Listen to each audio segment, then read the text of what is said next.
Good day. If you're watching this video in the future, you might not believe this, and your history books might not tell you this, but the year 2020 was horrific. We had a reality TV star for president. He decimated our country. Everyone was broke and dashy. Hell, we lost Kobe and Gigi for Christ's sake. So on today, Friday, January 1st, 2021, I'm imagining a better future for myself and for those around me by creating a vision board for the new year, and I encourage you to follow along and do the same. So, let's get to it.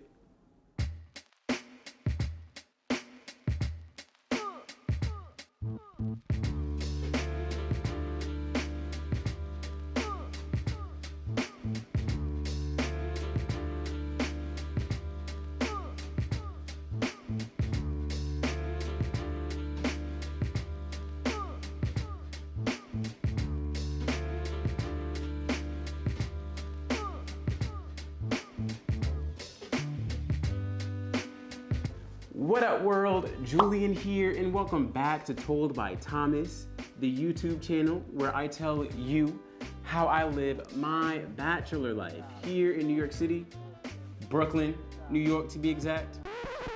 And on today's video, if you haven't been able to tell already, we are welcoming in the new year by creating a vision board. But first, what's the point of a vision board? Well, according to Psychology Today, mental practices like visualization can help motivation, confidence, and even physical performance. In fact, in one study in athletes, researchers found that visualization was almost as effective as physical practice. Not to mention it's a fun afternoon arts and crafts project in the middle of a pandemic. So if in the new year you want to get into the best shape of your life so you can look really good on the beach, after the pandemic of course, or if you want to embrace a vegan lifestyle so you can have glowing skin while you travel the globe, after the pandemic of course, then visualizing what you want can really help make that happen. So, what goes on the vision board? Well, according to Oprah magazine, when creating a vision board, you should take a moment of self-reflection and really figure out what's most important to you. Focus on one or two segments of your life that you really want to change and think about the words and images that might come to mind. Then decide if your vision board should represent short or a long-term change. Now that all of that is out the way, let's talk content. This is the part of the video where all the scrapbooking fiends and Pinterest moms have been waiting for. It's time to whip out the magazines.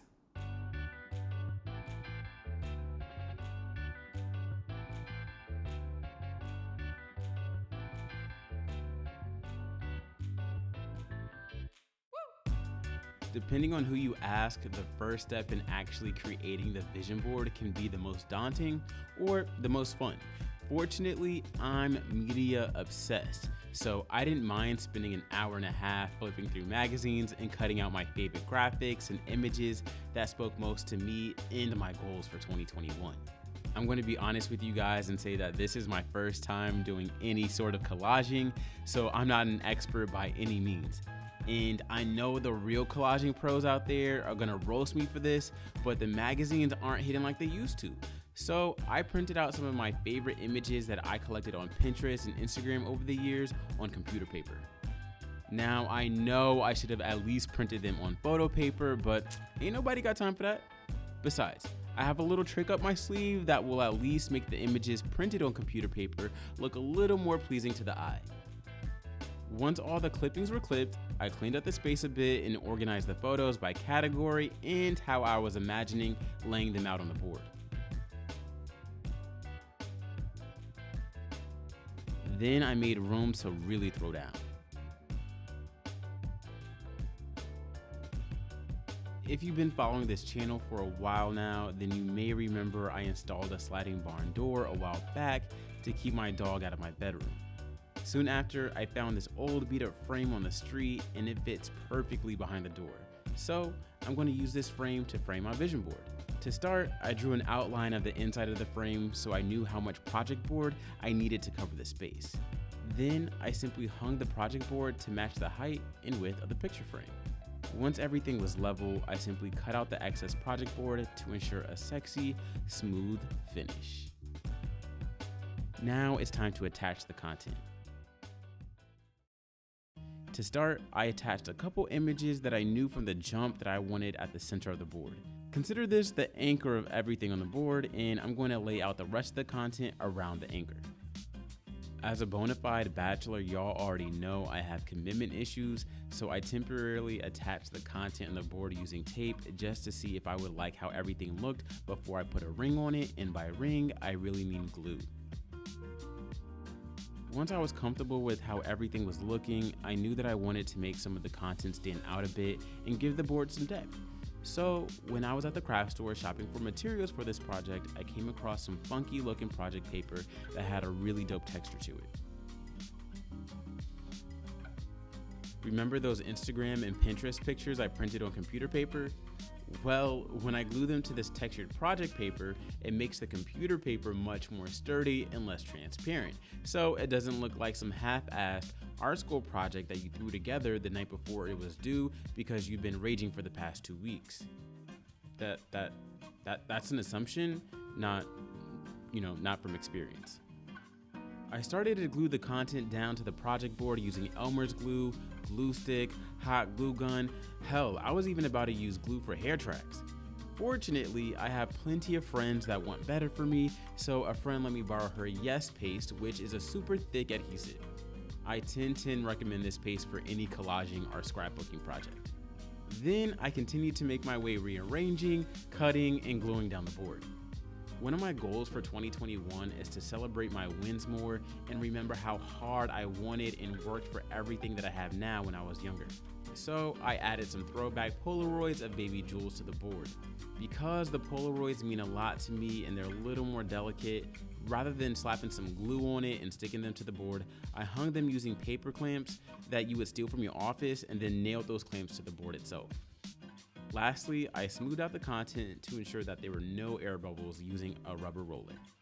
Now, I try to wait a full 24 hours for everything to dry, but of course I spent that time adding some additional content just to make the vision board just right.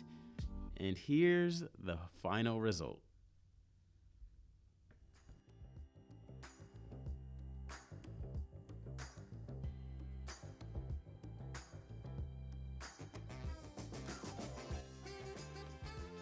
For my first collaging project, I don't think I did too bad, right?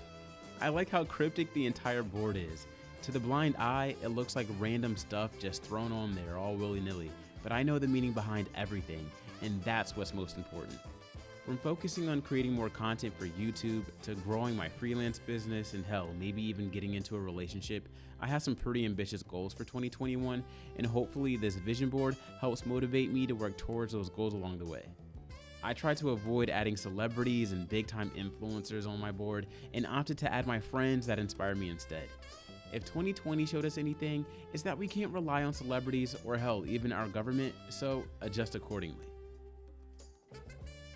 Now, I did run out of content along the way, so I just filled the negative space with some white chalk outlines, and surprisingly, it worked really well, especially on the matte black project board. And there you have it, my first YouTube video of 2021. Thank you guys so much for watching. If you like this video, be sure to give it a thumbs up and subscribe to my channel and turn on post notifications if you haven't already so you don't miss a video.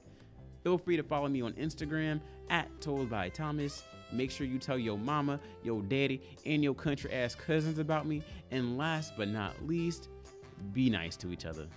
All right, you guys, I'll catch you in the next video. Happy New Year. Peace.